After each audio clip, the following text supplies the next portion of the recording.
My name is Eboo Patel. I'm an American Muslim. I run an organization called the Interfaith Youth Corps. The person that I admired most in high school was a Mormon. She was always the one whose papers were read in front of the class by the English teacher. She was always the one who gave the most eloquent speeches in speech class.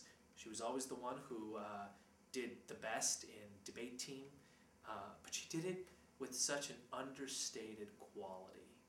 And the rest of us in the little group that I ran with, when we did things well, we took the credit. You know, it was our achievement.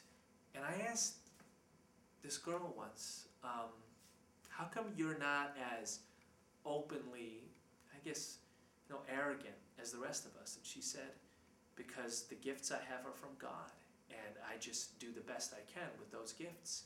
And what I do is my gift to God, but the credit doesn't accrue to me.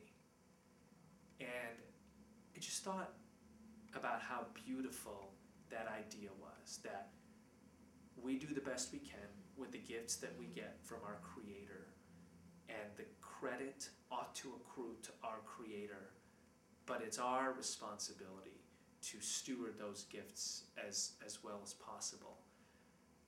And I think, we're in the middle of this election campaign right now in the United States, and one of the leading candidates is a Mormon, and there's a bunch of people saying disparaging things about his faith.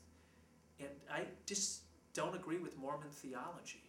I believe that the final prophet was Muhammad in the 7th century, and the final revelation is the Quran. I don't think that Joseph Smith was a prophet or that the Book of Mormon is a revelation from God. And yet I have such deep admiration for how this Mormon girl in my high school was inspired by her religion. And I would say in so many ways that it guided my relationship with my tradition, which I think ought to be about humility, and it ought to be about proper stewardship of gifts, and it ought to be about giving the glory to God. And I think we can learn a lot from how other people we admire orient around their faiths.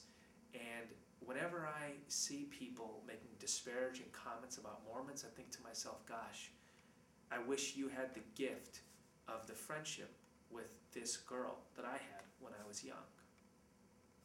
The gift of friendship with somebody from another religion. It's maybe as beautiful of a gift as there exists on earth.